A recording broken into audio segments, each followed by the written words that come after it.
This is Good Morning San Diego. And we'll be cooking all morning with Paul's Paella. Yes, he's back. You don't want to miss it. His creations are amazing. I'll tell you more about it right after this quick break. Just outside on our patio, San Diego's own Paul Demek of Paul's Paella is getting ready to cook up some of his edible art, I'm being told it's called. Hi, Jason. Hi there, Jenny. Yeah, you're in for a treat. You've never experienced Paul's Paella before. He's a master. Paul's, last time we just realized that last time he was here, October of 2019. Way too long, Paul. Way too long. This is too much. Yeah, so this morning you are going to be creating what? This is a chicken and pork.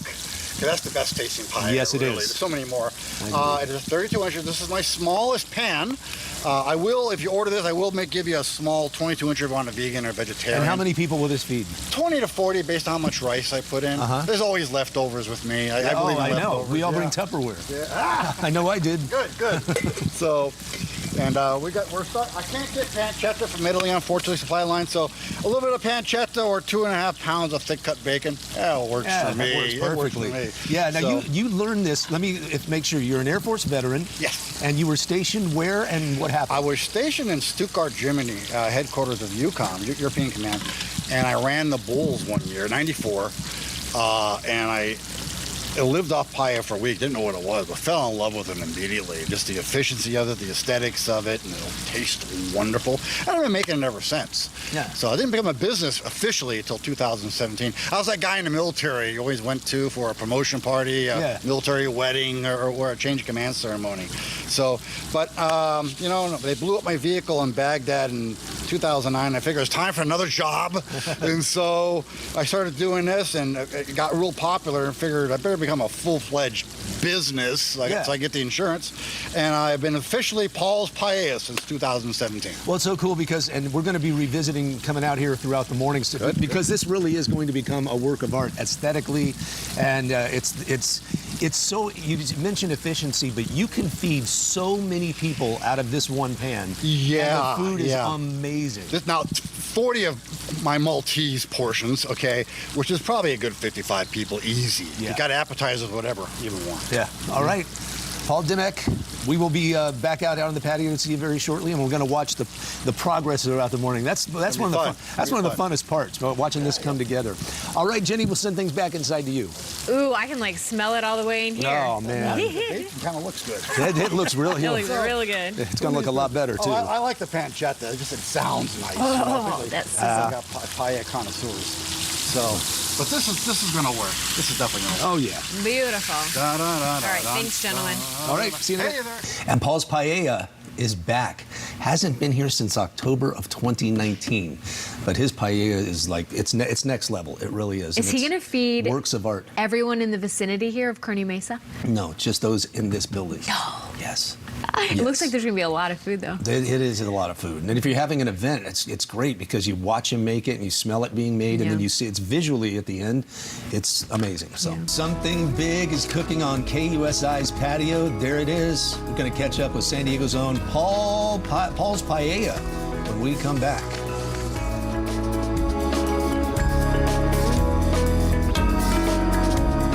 Hi, Jason. He's with the food.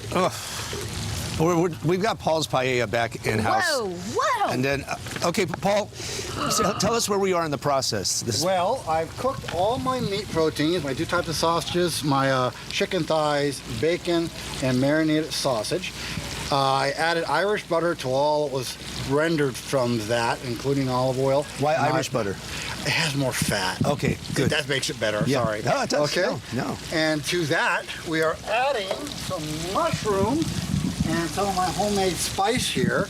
These are going to be the best tasting mushrooms in Southern California today, I guarantee it. I have no doubt. So, and this is a spice concoction I put together. Okay, so when you do an event, when you cook for an event, describe the process, because people, they can do just what we're doing here and watch you and watch it all come together. Yeah. Well, and it feeds a lot of people and for a good price. Oh yeah. I usually give myself an hour to set up. And then Bomba rice from Valencia likes to be cooked low and slow, so I typically cook for about a good 3 hours.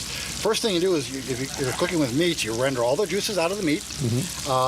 If you got something you're decorating with, like a large shrimp, whatever, you do those too, set them aside. So you get all the juices out, throw the mushrooms in, still be a lot of juices, then you add your onions and your tomato, garlic, and some anchovy.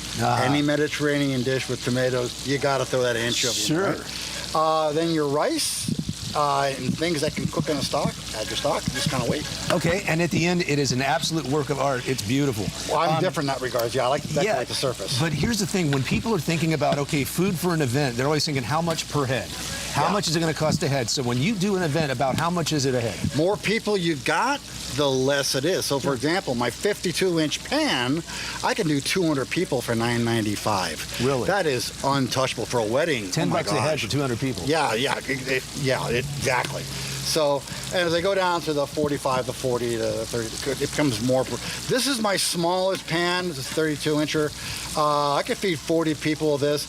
I had to recently just raise my prices because everything is just jacked up. Of course. So I'm charging $8.35 for this now. Wow. So, which is still not a bad deal per person when you look at the ingredients. Right. Now I load these things. I put as much meat, proteins, and the good stuff as you possibly can. That's not a Spanish thing. There, it's all about the rice. Like in Italy, the pizza is all about the sauce and the dough, right?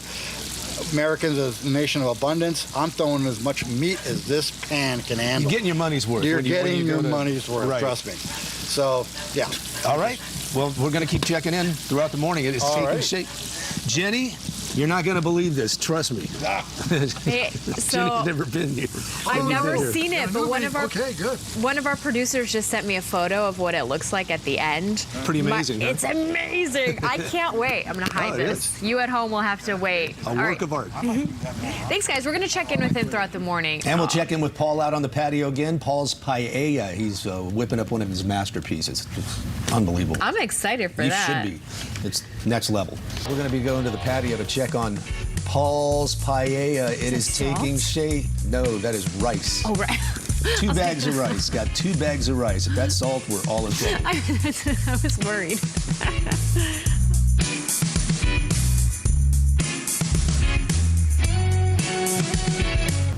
We are out here with Paul's Paella. We're getting an update on this particular masterpiece of the many you make.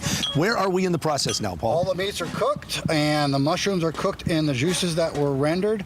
I have added the bomba rice in the traditional cross, and then added several ingredients that will cook with the stock, such as halal chicken and beef balls. I have a coconut cream bean, mango, pineapple salad, various nuts. It's a very Middle Eastern thing, but that's inspired this. And I probably got something else in there I forgot, but everything makes sense. And I'm grinding up some saffron. And you make the rice cross. Why is that?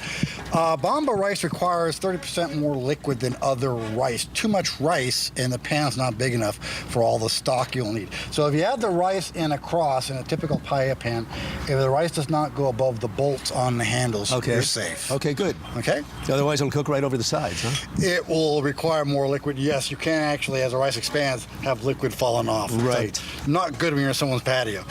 Okay, so are we like halfway through the process at this point, or if you had to put a percentage? I would say, yeah, because I got a slow simmer coming, and then I like to decorate the whole surface. Yes, you do. Consuming. My paellas take considerably more time than other paellas, so we should be right around 11-ish. But the cool thing is, if somebody has you to provide the meal for an event, they get to spend a few hours smelling it, because every time I come out here, it smells better and better and better. It's a show in itself. I always tell them, if you're going to have people coming over, make sure you can see the last hour or so, and I can always stretch it out. Sure. It likes more time. Yeah. Just don't ask me to speed up, because that degrades quality. Yeah, no, you got to wait for it. Yes. You do. All right, well, we're going to keep checking in with you, Paul. All right, I'll be here. All right. Jenny, back inside to you. Sure. Yeah. That's why I like it. All right, the finish is almost here, but we've still got another hour to go. I was like, what are they talking about? The paella. Whoa. Paul's Paella. We're going to check back in. Man, he's working fast. Nothing like it, man. You got an event coming up. Paul's Paella, baby. It's economical. It's affordable. It's a show. It's a work of art. And it is delicious. I like when you get excited about man. things. Yeah, wait till you have this stuff, man. It is next level. All right, we'll be right back.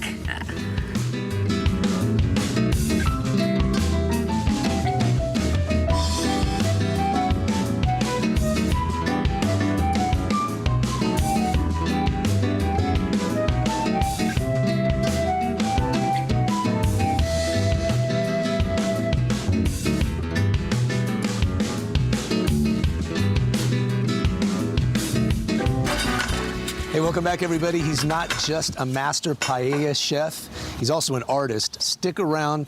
Don't go anywhere. We're here till 11. You've got to see when this is finished. It's amazing. So what's the measurement all about?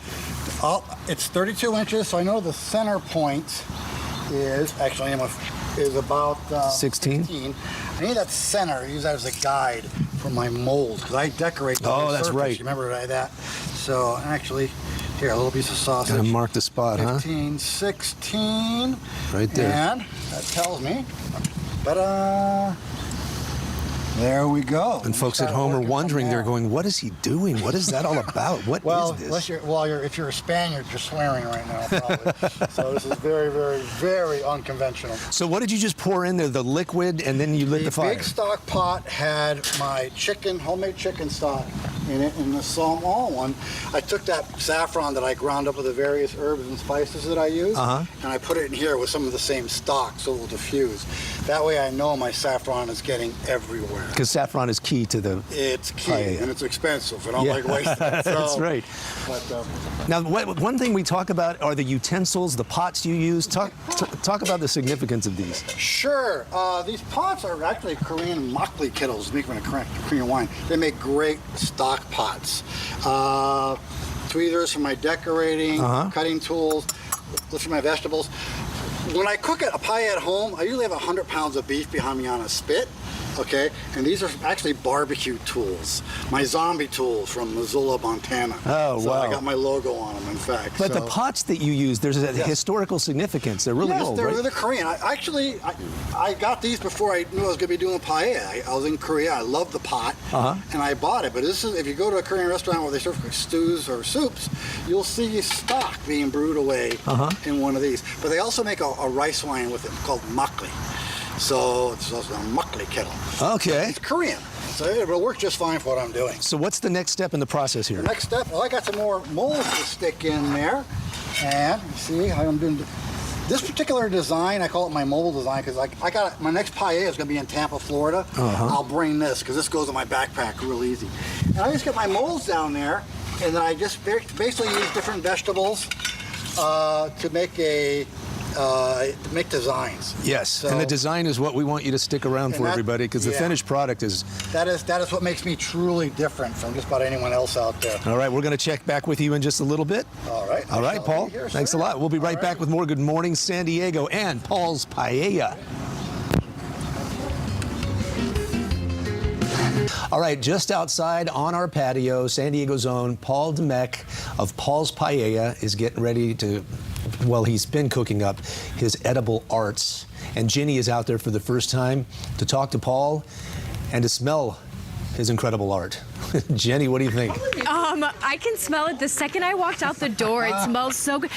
Get out! Look at this. I know that you've been talking to Jason all morning long. He's like your biggest stan, they call it, super fan. But I'm a newbie, so I mean, tell me, what do I got to know? I want to know how many ingredients are in here. Oh, geez, quite a bit. Now, traditional Veneziana, 7.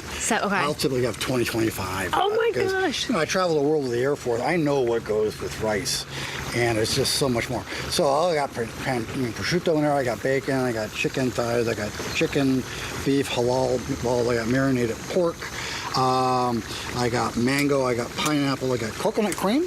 Wow. So I got a chicken stock. I got a saffron stock, salt and pepper. So the mango and the whatever. pineapple. Tell me why you add that in there. What kind of flavors are in Chicken here? and pork, a little sweetness. Yeah. Nice, you know. Yeah. And this dish was basically inspired by the Moorish occupation, right? Okay. So Muslim, and they will put some fruit, and I got nuts in there too. Yeah. Cashews and pistachios, whatever. For some reason, the Spaniards copied certain things, and other things it's like, no, we won't do that.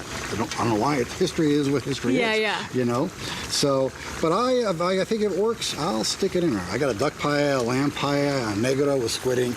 So squid ink. Yeah, okay. I pretty much tailor make all these paellas. So I have to ask, do you ever, when nobody's looking, do you kind of like put your finger in and grab a piece out, taste test a I can neither little? confirm or deny that particular activity. So you are a smart man. It's hard not to. You're a politician at heart, I see. Just kidding. So when will this be ready? I'm shooting for 11. 11, So, okay. Yeah, it's typically 3 hours of cooking. 3 I'm hours. stretching this one out. That's okay. Bomba rice likes to be cooked long over low temperatures. Yeah. Speaking of such, I think I'm going to lower something here. Okay. A little bit. Also, it feels like I'm in a jacuzzi right now. Yeah, FYI. I don't get too cold, so. But It's got to be, that's why you have such beautiful skin, because the steam of the paella is opening your pores on a daily I basis. hope that's happening. I think that's it, man. Well, let's test that out 10 years from now. See what happens. Right? Yeah. Yeah, we'll do a before and after. Okay, so we're going to keep checking back in with you. I cannot wait till this is done, my goodness. But for now, we're going to send it on over to Jason. Have an who's appetite. Back in the studio. I'm hungry, man. Okay. We're getting there. Oh, yeah, I had a little, my bag broke open. Peas down there. Jason. That's okay. We'll fix that up. No, it's going to get better, too. Are those Show's not over tweezers? Oh, yeah. Well, I got, this was a pretty basic, this is my mobile paella. Oh. I'm using this to take it to Tampa, Florida. Oh, okay. On Wednesday, because I'm doing my nephew's son is graduating. So for this design, it packs up real easy in the back. Nice. I like it. It's a All good right. design, though. I like it. Good to know. Paella on the go. Yeah, Jason. Exactly. All right, we'll see you guys in a bit. All right, he's a master paella chef. He is also a master artist. The two go hand in hand. Paul Demek. Yep. Paul's Paella. How do our viewers find you online? Or... Instagram, Paul's Paellas. And my webpage, www.paulspaellas. My contact information is all there. Okay, good. So what do we got? Where are we in the process now? Just basically decorating the surface. Got most of that done. A little ahead of schedule. So right now, as far as decorating, right now we're really getting a lot of that liquid on the bomba rice absorbing all of our stock. Yeah, because it needs, it absorbs, how did you say it takes longer? It's like good barbecue. It likes low and slow. Yes. Low temperature, slow cooked. So it's a good rice, very good rice. All right, and the next step in this process is what? You've got the corn, Get the liquid peas, burned black off. beans. Most of the design, I'm going to do a lemon and cherry tomato ring on Nice. the outside. I'll say around 11. You got to come here with an appetite, Jason. We got to start chowing down on this thing. I knew you were coming. I woke up with an appetite. I've been waiting hours for this. Yeah. All right, so you do these. I mean, if somebody's, we were talking about this earlier, if somebody's got an event and they've got to feed people, it always comes to how much ahead. And this is really economical. I mean, things have come up a little bit. We got the supply chain shortage, but it's still a pretty doggone good deal. You know, a box of chicken used to cost me $27, now close to $100. Yeah, wow. I had to raise my prices a little bit. Yeah, but the way this works, economy of scales, the more people you got, bigger the pan, the less it is per person. So therefore, that, like I said, that 52-inch or 200 people, actually 200 plus. Yeah. I could do that for $9.95 a person, if not less. That's a great deal. Okay, it goes up beyond as you go down to the 45, the 40, the 36, and here's the 32. 32 is most expensive because it's my smallest pan. Yeah, but also if you have an event, you also get to watch it all come together. You get to smell it. There's a show with this. You get a show. You get a great product. It'll look good. People remember it, and I can pretty much guarantee you leftovers for the next couple of days. That's the best part. I made one paella in my whole career that had no leftovers, and that was for 200 homeless vets. They all got fed, but they left nothing. Oh, I'll bet. They were amazing. Oh, man, I brought Tupperware, just so you know. I'm glad you did. I got some extra tin foil or tin canners, too, so we'll have plenty of things to get for you guys to take home. All right, Paul from Paul's Paella. We're going to see the finished product coming up in the next hour. We'll be right back with the 10 o'clock hour of Good Morning San Diego. All right. And Paul's Paellas, he's still out on the patio. You're all verklempt. You'll see. I got Tupperware, man. I'm going to eat for days. So I was telling Paul that like the heat of the paella is good for his skin, and now you've got that rosy glow. Yeah. From the heat. Yeah, it does work. Opens the pores. And just outside on our patio, San Diego's own Paul Demek of Paul's Paellas is getting ready to cook up some of his edible art. Jenny, how does it look? You know, look at. This is get out of town. No, I live here. They tell you you're not supposed to play with your food, but you've been playing for hours, my man. Yes, I have. Sorry, Ma. Sorry, Mom. I think Mom would be proud. What are these white things? Mozzarella balls? No. Everyone says that. Yeah. Okay, no, quail eggs. Quail Yeah, eggs. that white on a colorful background really pops. Yeah. So I love using quail eggs. It does pop. You should be an interior designer for as well as you did this. That would be my sister. Do you have an extra quail egg? I've always been curious to try a quail egg. One. This is how I invite myself to eat tastes like things. an egg, but it's got a distinct flavor. Oh, okay? Go wait, for it. Is it juicy? No, it's ready to go. Oh, it looks like an egg. It's hard boiled. Yeah. Oh. Oh, interesting. Okay. It's a different flavor, yeah. So, again, decoration. And it's always on top. So are you not supposed to eat it? No. I'm sorry. No, it's completely edible. You're fine. It's a delicacy in Asia, in fact. So this took you, I would say, what, about 3 hours, you say, on average? Well, really, 3 days. A day for shopping, day for chopping and designing. True. Actual cooking is about 3 hours. 3 hours of cooking, yeah. We stretched this one out. We had extra time, so we just cooked it real slow, which is best anyway. But it's that pre-production, man, because you don't just show up and then boom. No, each one of these represents about 3 full days of labor. Okay. So, how do you come up with the design?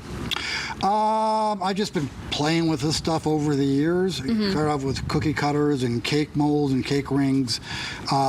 Just messing around. Never do the same one twice. Oh. There's always going to be something different about it. So this will never be repeated. Do you take a picture of this and like post it on your Many pictures, Instagram. Yeah, okay, good. I was going to say.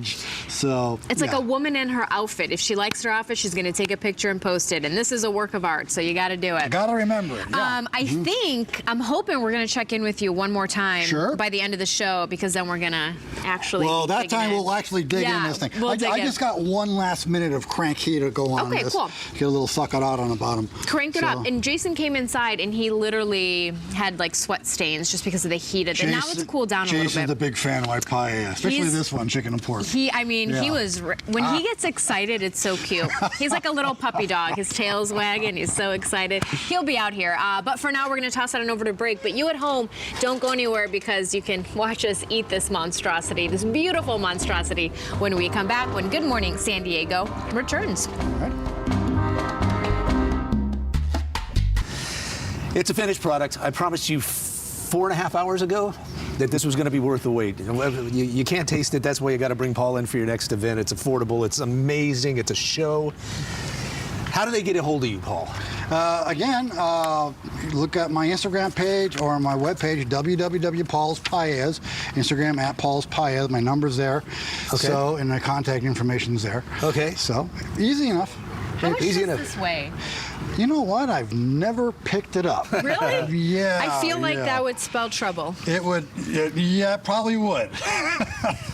You know, every time you come here and we get to the point where it's finished and we're signing off, and you take your big spatula or whatever it is and you dive in it, it's almost like I want to turn away. I don't want to look. I don't. It's like I say it all the time. Regret with the first scoop that goes away with the first taste. Yeah, there you go. And we've taken plenty of photos. That's never really going away. Although this design will not happen again. Each one's a one of a kind. Yeah, and again, tell everybody what is in this and the process. Yeah. Well, this one is full of chicken and pork. That's the best taste. Yes, it is. I cook all the meats, get all the juices rendered, throw in some Irish butter, cook mushrooms in that, and then I stick in some onion and garlic, tomato and anchovy. That's called a sofrito. There are people who buy canned or bottled sofrito. Don't do it. This makes the world's best. Okay. Throw your rice into that, your stock into that, anything else that will cook as the stock is boiling, if you have that sort of, typically seafood. And then as it's simmering, low and slow, because you're using Bamba rice. If you're in Spain, you start drinking wine. Or if you're Paul's Paellas, you start decorating and you come up with a piece of art. And we want to make sure people know that, and we talked about this earlier, if somebody's having an event and they have to feed a lot of people. This is affordable. I got one other instrument that's even better. I got a 20-gallon cast iron cauldron from South Africa. Extremely efficient, but it doesn't look good. This, at least, it looks wonderful. And this is your small wheel. You have. This is my small. This is a 32. I have a 36, a 40, a 45, and a 52. And that's a 52. Whoa. That will feed a couple football teams and their families. Yeah. You know what we should do? I feel like we should have Melissa Grace play something as Paul makes the first scoop. Can you play something really dramatic... solemn and down? Yeah. No. Just the appearance. So before we do that, how much a person would this cost if they wanted to bring you in? Bigger is cheaper, a little more. Yeah, go this small. one is now going for, unfortunately, the price $8.35, and it will feed 40. My servings, which are big, you could probably feed 50 people For $8.35 a yeah, portion? you'd probably get a 50 people easy. Okay. Still have some left over. Oh, nice. So, but that's my most expensive per person. And the biggest one could feed like 200, you said. Yeah, my portions, that would be more like 250, 300 for you Anglos. So, and that goes for like, even at 200 people, that goes for $9.95 a person. I mean, you can't beat that. No, you can't. But that's what it's meant. This pan is meant to feed a lot of people efficiently. And there's a show that goes with it that takes 3 hours, and they smell it and watch it, and it's great. It's just great. You guys are just avoiding the inevitable. Yeah, you go have ahead. to. You have to Are do you guys it. ready? Yeah. Should I? Yeah. Let's do this. Poor Jason is gonna cry. Let's do this. Until I already take is my crying. first bite. Yeah. No more Jason. tears. Here, Okay, here's let's your do fork. it. Oh, I got a fork. Let me get you a scoop. Melissa Grace on the There we go. instrumentals. Okay. Whoa! Okay. Oh, you did it so fast. Yeah, you see that caramelization? Wow. That's sakarat. That's good stuff. That's good stuff. Wow. So, I get A little bit more. Yep, Put the big piece of bacon in there too. That's a good. So, Yeah, keep it going. Give it a shot. That's not my first rodeo. Ladies first, Jason. Ladies Would you first. Are you gonna take this? I'm hiding from I the would sun. jump in it myself, but I'm taking my wife to a Mexican restaurant after this. So. All right, Jason, put it in your mouth and then tease. Just like old times. Yeah. You know what? Tommy called me yesterday morning and said, Jason wants chicken and pork. He's got it. We did this all for Jason. Oh, man. We're buttering best. him I think that's up. the best All right, tasting. we're going to let him eat. We're going to toss it to a commercial break, and we'll be right back with a couple more minutes left of Good Morning San Diego. Okay. Now, want me to put this in the tubs and bring it in? Or are you gonna... We're nearing the end of the show. We just had a line moments ago of people, congregating. This is what happens when you have free food in a newsroom. People show up from all over the place. I think different parts of the country. Different parts of the building, like sales. Yeah, no kidding. Our producer, Maria, she deserves, you fill that up. You fill that bad boy up for her. She deserves all of it here.